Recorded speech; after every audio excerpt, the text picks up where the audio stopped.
Okay, hello everyone. Welcome to Yarn Cave Dyeworks. My name is Jessica, and this is my little corner in the world where I talk about knitting, crocheting, sewing, yarn dyeing, and all those kinds of things. So if you like that, then welcome, and I hope you stay. My podcasts tend to be a little shorter than everybody else's, so I'm sorry for that.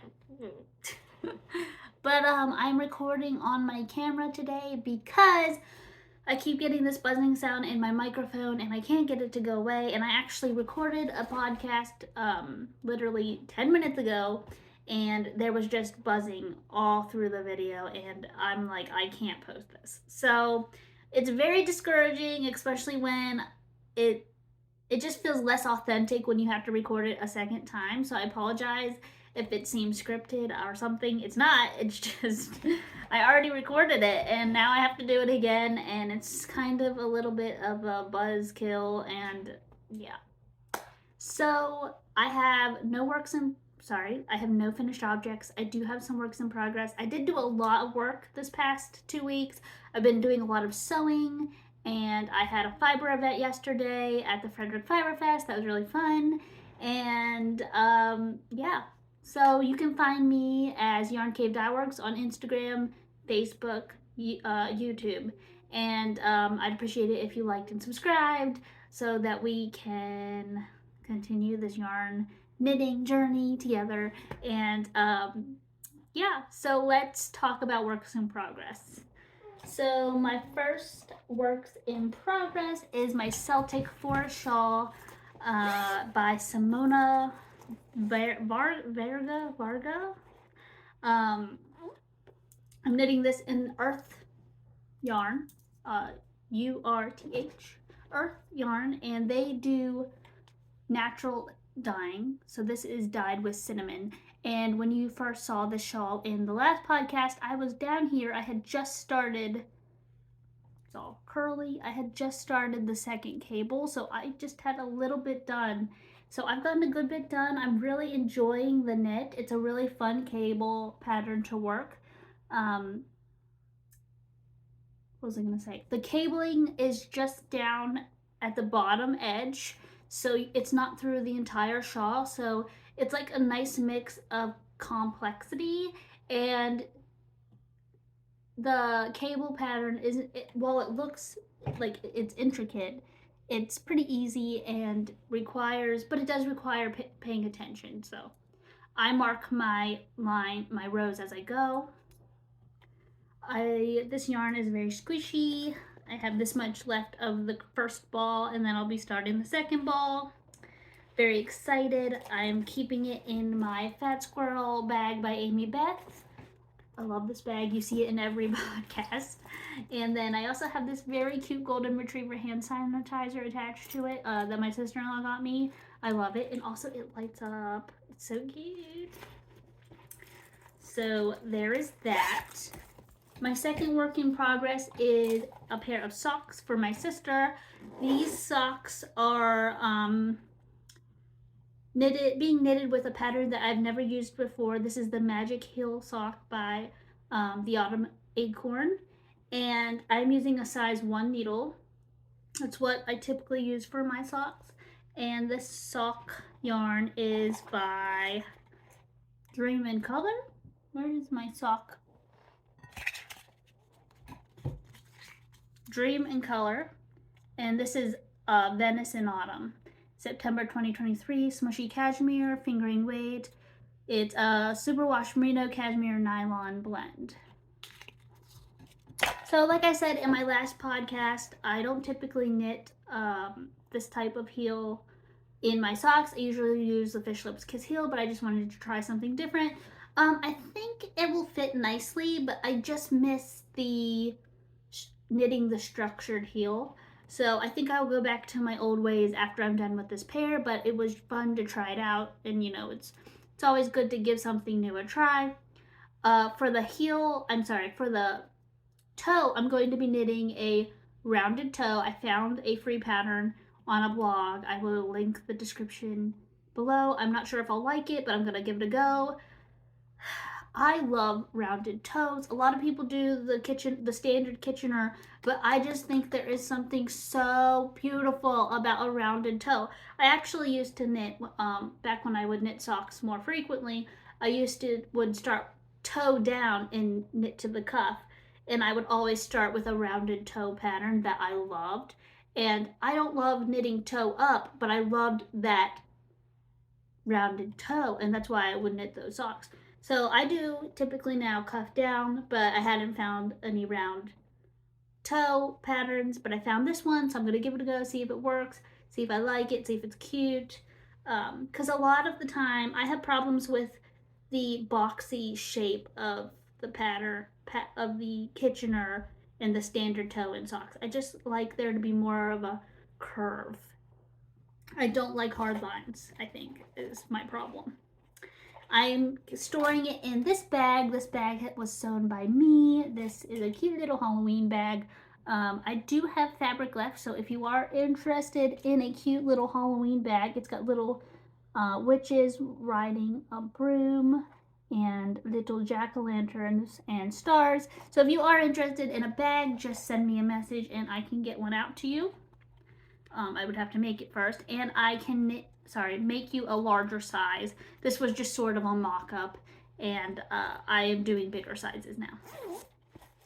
And the zipper, this one is just a standard Coats and Clark zipper. It's very smooth, but I've moved to the KYY zippers, and they are metal and slide very nicely just like this. And they're bigger, they have a bigger zip pull.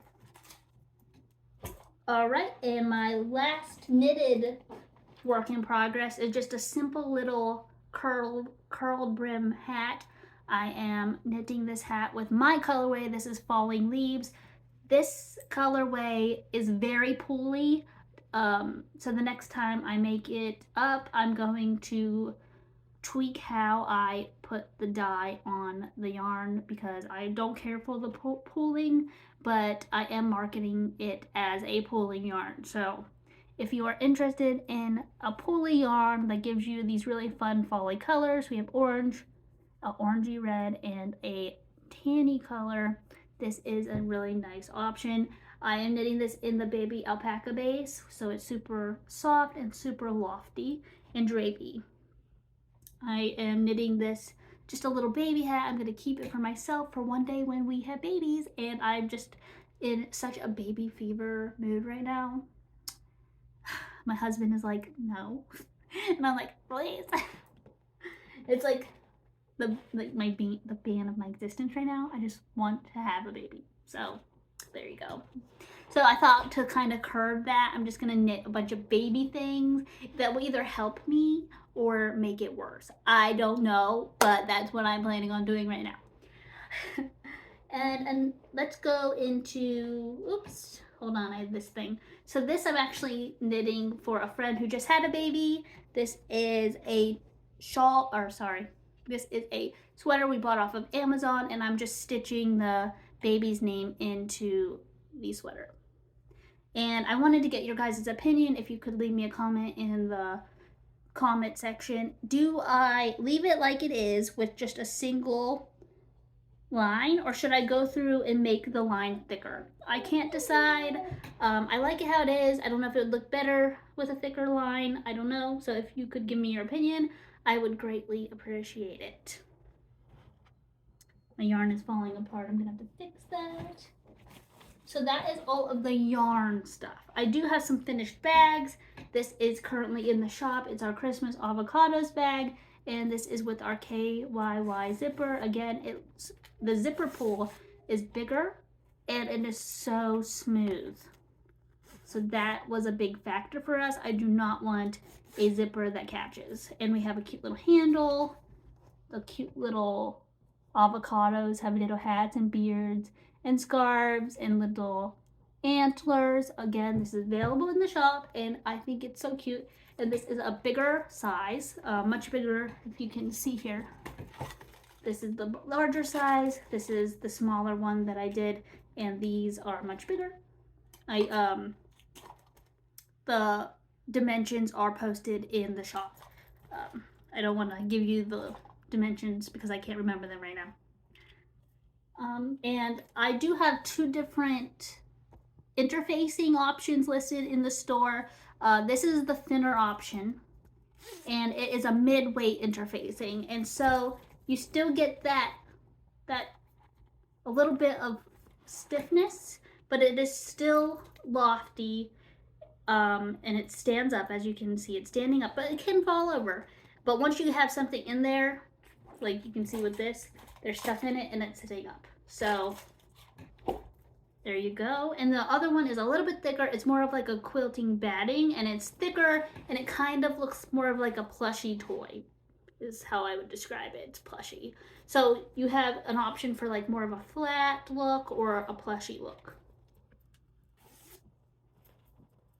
All right, so that is all of my finished objects. My Old Town cardigan, if you recall, I had been working on a couple weeks ago. It's still in the corner. I need to pick it up again and knit the last sleeve. I'm just kind of salty with it because the yarn ended up being itchier than I had thought it was. From touch, it did not feel itchy, but once you put it on your skin, it's itchy, and so it's like I'm having a hard time finishing it, even though I just have one sleeve to do. It's just disappointing. So it's in timeout. And then I do have one little acquisition. So while I was at the Fredrick Fiber Fest yesterday, I did pick up this beautiful sock set from 29 Bridges Studio. Look at their mini skeins and look how beautiful it matches with the green. I'm so obsessed with this. Like, it's not even funny. It's so good. And with the purchase, it came with a 29 Bridges canvas bag, which is in a beautiful color. And it also came with a little tin with stitch markers inside. And they're just little gold hexagon stitch markers. And it's just such a cute touch. I'm obsessed. And I can't wait to start this. I'm gonna try to wait until after I finish my sister's socks. So I think that is it. I had a great time at the festival yesterday. Thank you to everyone who had purchased my yarn and who has supported me in this whole journey. I'm really excited, and November 4th I will be hosting a yarn sale live event on Facebook to showcase some of our yarns and do a live sale. So if you are interested, head on over to yarncave.Dyeworks.